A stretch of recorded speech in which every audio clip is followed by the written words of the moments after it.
फरमाते हैं कि मैं ना मजदूर लेने गया, बगदाद के चौक में मजदूर बैठे होते थे, तो मेरी उन मजदूरों में से ना एक नौजवान बच्चे पे नजर पड़ी। बड़ा कमजोर सा वजूद था, लेकिन चेहरे पर इबादत का निशान था। माथा बताता था कि नमाज का बड़ा ख्याल रखता है। मैं उसके करीब गया। चेहरे भी बड़ा कुछ बताते हैं ना, चेहरों में भी बड़ी रानाई होती है। फरमाते हैं मैं करीब गया, मैंने उसको कहा बेटे मजदूरी करोगे? तो कहने लगा मजदूरों में बैठा हूँ तो हुजूर मजदूरी के लिए ही तो बैठा हूँ। तो मैंने कहा कि चलो फिर। कहने लगा नहीं मेरी कुछ शर्तें। मैंने कहा बताओ। कहने लगा पहली शर्त यह है कि लोग 4 दिनार दिहाड़ी लेते हैं, मैं 3 दिनार लूँगा। मैंने कहा यार भाई तो बड़ी बेहतरीन है, बाकी भी इस तरह की रख ले।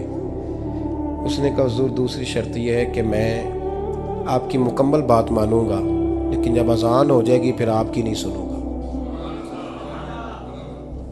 तीसरी बात उसने ये की कि हुजूर मैं आपके घर में काम करूंगा पर आपके किसी सवाल का जवाब नहीं दूंगा।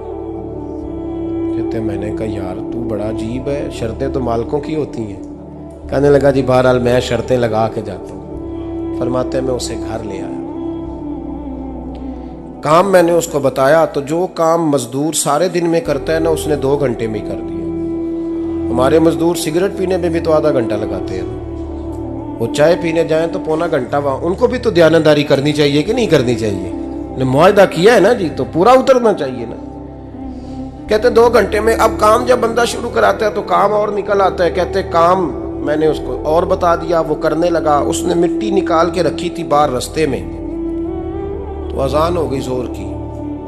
उसने वहीं कुदाल छोड़ी कही और चलने लगा। तो मेरा बेटा कहने लगा इसको जरा बराबर कर दो। कहने लगा चुप कर जा, तेरे बाप से बात हुई थी, जब अजान होती है तो मैं किसी और की नहीं सुनता, सिर्फ अल्लाह रसूल की सुनता हूँ।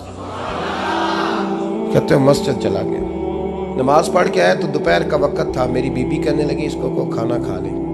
कहते हमने कहा खाना खा लो, तो कहने लगा मैंने रोज़ा रखा हुआ, रमज़ान भी नहीं था, नफली रोज़ा रखा हुआ। फरमाते हैं शाम हुई, मैंने 3 दिनार दिए। तो मैंने कहा तेरा नाम क्या है? कहने लगा मैंने आपसे कहा था मैं किसी सवाल का जवाब नहीं दूंगा।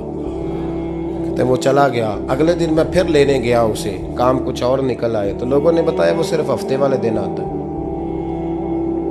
मैंने कहा क्यों? कहने लगे जी वो कहता है मेरा हफ्ते का खर्चा 3 दिनार है, जब 3 दिनार कमा लेता हूँ तो बाकी सारा टाइम अल्लाह रसूल की जिक्र में गुजार दिया करता हूँ। फरमाते हैं अजीब। अगले हफ्ते मैं फिर लेने गया, मैंने पूरा हफ्ता इंतज़ार किया कि काम उसी से कराना है। मैं जब गया तो मैंने कहा चलो। कहने लगा मेरी शर्तें याद है ना?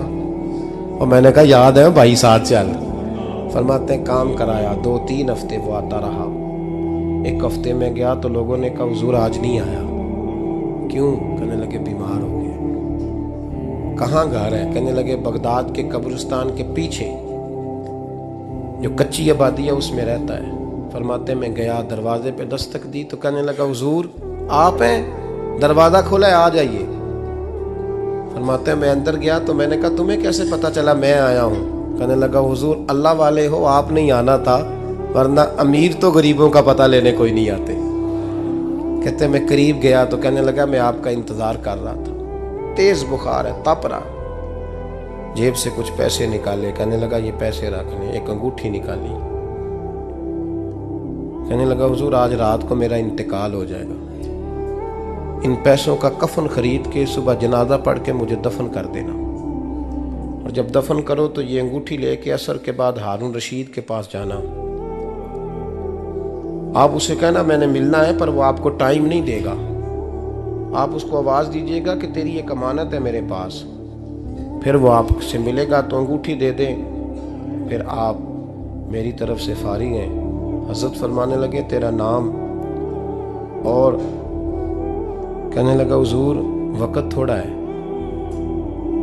आज रात मैंने जाना है, बड़ी लंबी माफ़ी मांगनी है रब करीम से, अगर मुनासिब समझे तो मुझे अपने रब से तन्हाई कर दे दें। फरमाते हैं मैं आ गया पर उसकी बातों ने मुझे सारी रात सोने नहीं दिया। फरमाते सुबह बड़ी मुश्किल से सूरज निकला, मैं गया दरवाजे पे हाथ रखा तो दरवाज़ा खुला हुआ था। अंदर दाखिल हुआ तो खुशबुएं मेरा इस्तकबाल कर रही थी। जब चेहरे से कपड़ा हटाया तो उसका तो इंतकाल हो चुका।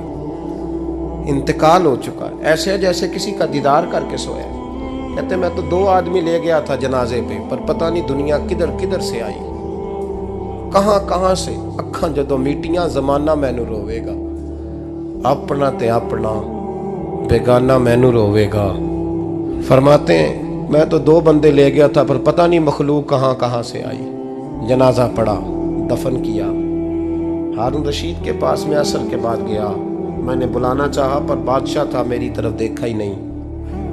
मैंने उसको कहा तेरी एक अमानत मेरे पास है। फरमाते हैं वो मुझे कोने पे ले गया, क्या बात है, कमरे में बुलाया, मैंने अंगूठी दी। हारून रशीद तो चीखे मारने लगा, कहने लगा अंगूठी वाला कहाँ है? मैंने कहा वो तो इंतकाल कर गया। कहने लगा मुझे कब्र पे ले चल। कहते मैं कब्र पे लाया तो वो लेट गया, तड़प के रोने लगा। मैंने कहा मेरा कलेजा फट जाएगा, ना उसने कुछ बताया ना तूने बताया, ये कौन था? तो हारून रशीद कहने लगा ये मेरा बेटा था। मैंने कहा तेरा बेटा और मजदूर? कहने लगा हुजूर ये हजरत दाऊद ताई के पास बैठा करता था, उनका मुरीद था, मुझे रोज कहता था अब्बा तूने बड़ी दुनिया इकट्ठी कर ली है, मरते वक्त तुझसे टांगे समेटी नहीं जाएंगी, इतना हिसाब नहीं तू दे सकेगा। मैं इसको समझा देता, इसकी अम्मा समझा देती। ये रोज हमें कहता छोड़ दो, आ जाओ अल्लाह रसूल की बारगाह में झुक जाएं। हम समझ। एक दिन ये चला गया, कहने लगा फिर तुम्हारा रास्ता और है और मेरा रास्ता और है। ये सोने की अंगूठी गलती से इसके पास रह गई, गलती से हीरे की अंगूठी चली गई। कहने लगा देखो मेरे बेटे ने आज वो भी वापस कर दी है।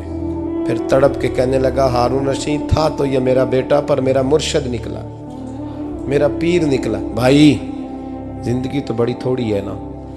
बाबा साहब ने कहा था उठ फरीदा सुत्या, और दाढ़ी आ गया पूर, अग्गा नेड़े आ गया, पिछा रह गया दूर। उठ फरीदा सुत्या खलकत वेखन जा, मते कोई मिल जाई बख्शिया ते तू ही बख्शिया जा। उठ फरीदा सुत्या झाड़ू दे मसीत, तू सुते रब जागदा, तेरी डाडे नाल परीत। मेरा रब हमें भी अपनी बारगाह में कबूल फरमा।